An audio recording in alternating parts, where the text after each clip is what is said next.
Students, میں آپ کی ٹیچر زینب اور آئی ہوپ کہ آپ سب ٹھیک ہوں گے۔ آج کا جو ہمارا لیکچر ہے وہ بیسیکلی لیکچر ہے ہمارا بیمہ زندگی کی جو پالیسی ہے اس کو ہم ڈسکس کریں گے۔ جو آپ کی انشورنس پالیسی ہے، مطلب آپ کی جو بیمہ زندگی ہے، آپ کی جو لائف انشورنس پالیسی ہے وہ کیا ہے۔ تو وہ کہتے ہیں کہ بیمہ زندگی ایک ایسا مادہ ہے جس میں بیمہ کمپنی یہ وعدہ کرتی ہے کہ بیمہ کروانے والے شخص کی وفات کی صورت میں اس کے پسندگان کو مالی تحفظ فراہم کیا جائے گا۔ تو کیا کہتے ہیں جو بیمہ زندگی ہے، جو آپ کی لائف انشورنس پالیسی ہے، جو آپ کی لائف انشورنس ہے، بیسیکلی وہ کیا ہے۔ وہ کہتے ہیں کہ بیمہ زندگی آپ کا ایک ایسا مادہ ہے، ایک آپ کا ایسا ایگریمنٹ ہے، ایک ایسا ایگریمنٹ ہے جس میں بیمہ کمپنی یہ وعدہ کرتی ہے کہ بیمہ کروانے والے شخص کی وفات کی صورت میں اس کی پسندگان کو مالی تحفظ فراہم کیا جائے گا۔ کہتے ہیں کہ اس میں وہ اس بات کی شخص کی جو صورت میں اس کے جو پسندگان ہیں اس کو وہ مالی تحفظ یعنی جو اس کو مالی تحفظ ہے وہ فراہم کرتی ہے۔ لحاظ جو دیکھا جائے گا، یا پھر وہ کہتے ہیں کہ آپ کی جو بیسیکلی وہ کہتا ہے کہ آپ کی جو بیمہ کمپنی ہے اس میں بیمہ کروانے شخص کی وفات کی صورت میں اس کے پسندگان کو مالی تحفظ فراہم کیا جائے گا۔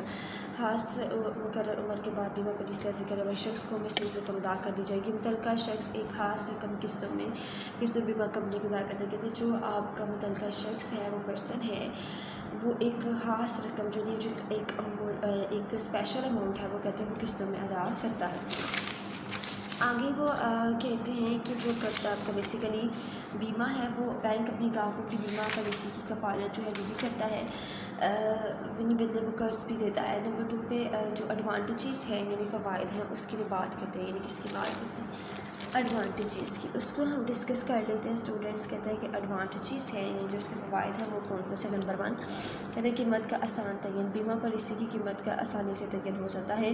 پالیسی کے کاغذات پر اس بیمہ پالیسی کی قیمت درج ہوتی ہے۔ کہتے ہیں جو آپ کی پالیسی ہے وہ کہتے ہیں اس کے جو کاغذات ہیں بیسیکلی اس پر بیمہ پالیسی کی قیمت درج ہوتی ہے، اور بینک کو بھی معلوم ہوتا ہے کہ پالیسی کتنی مالیت کی ہے، بینک اس مالیت کے مطابق قرض دیتا ہے۔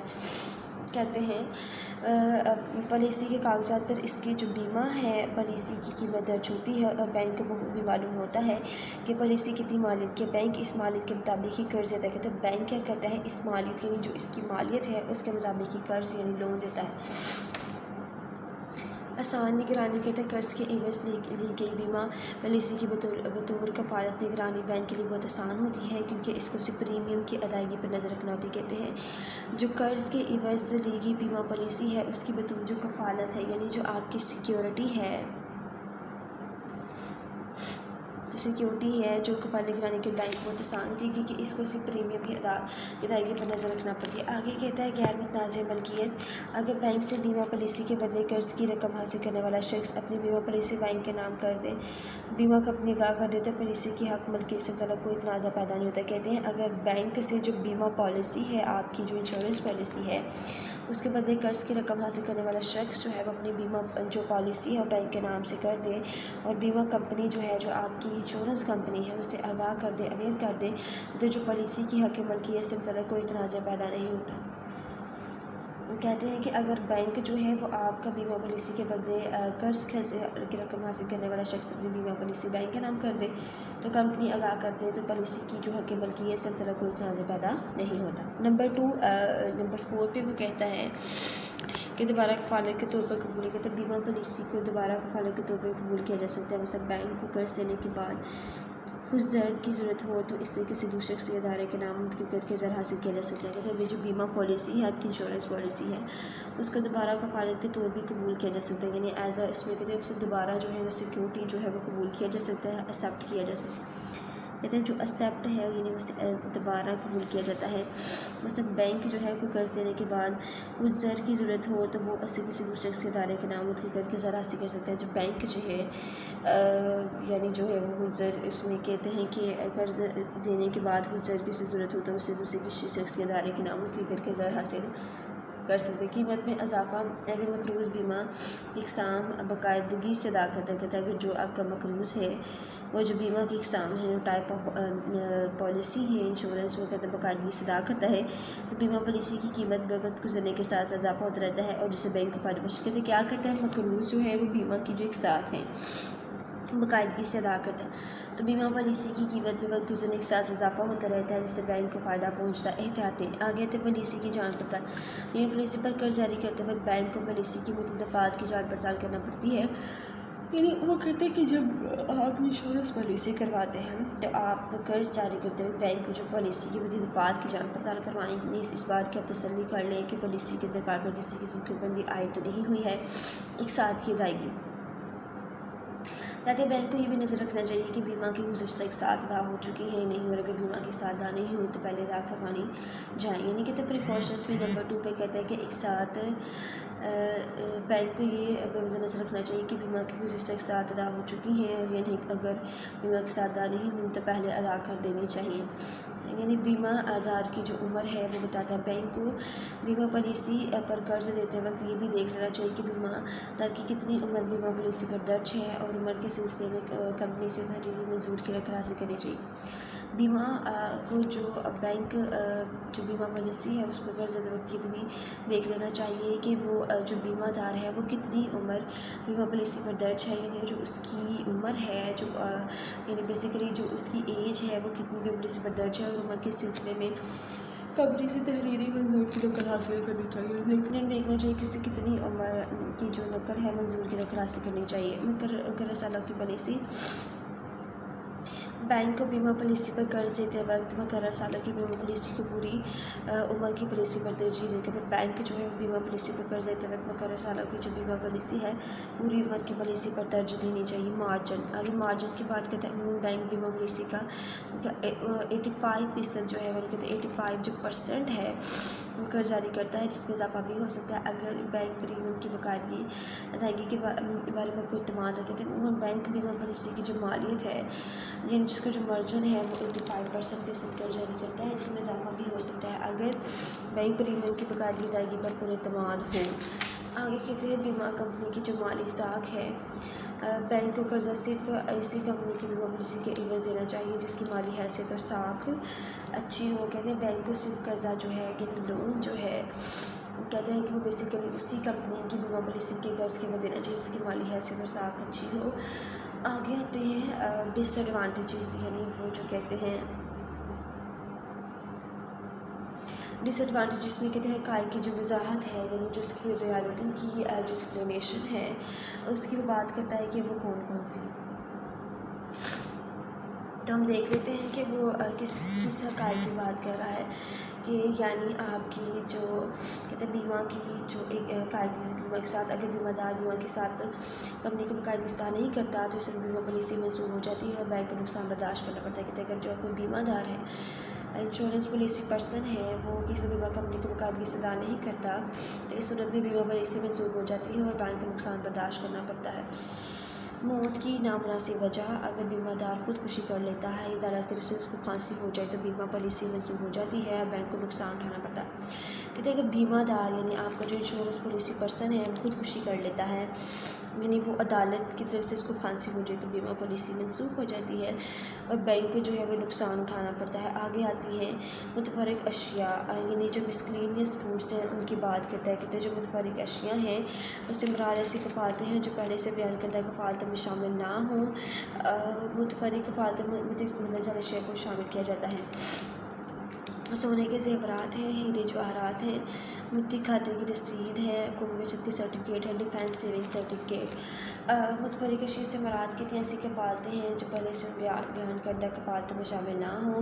متفرق کفالتوں میں مختلف قسم کے اشیاء کو شامل کیا جاتا ہے، یعنی وہ کہتے ہیں سونے کے زیورات ہوتے ہیں، ہیرے جواہرات ہیں، مدتی کھاتے کی رسید ہے، قومی بچت کی سرٹیفکیٹ ہے، ڈیفینس سیونگ سرٹیفکیٹ ہے۔ آگے ایڈوانٹیجز کی بات کرتے ہیں، یعنی جو فوائد ہیں اس کی بات کرتا ہے، یعنی قیمت کے تعین سے متفرق اشیاء کی قیمتوں کا تعین آسانی سے کیا جا سکتا ہے۔ پھر اس کے بعد وہ کہتے ہیں قیمت میں اضافہ، ان اشیاء کی قیمتوں میں اشیاء کی قیمتوں وقت گزرنے کے ساتھ ساتھ اضافہ ہو جاتا ہے جس کی وجہ سے بینک کو فائدہ پہنچتا ہے۔ کہتے ہیں ان اشیاء کی قیمتیں یعنی جو اس کی پرائسز ہیں وقت گزرنے کے ساتھ ساتھ اس میں اضافہ ہوتا رہتا ہے جس کی وجہ سے بینک کو فائدہ پہنچتا ہے۔ واضح حق ملکیت، ان اشیاء کے مالکانہ حقوق بالکل صحیح واضح ہوتے ہیں۔ انتقال، ان اشیاء کو بآسانی منتقل کیا جا سکتا ہے۔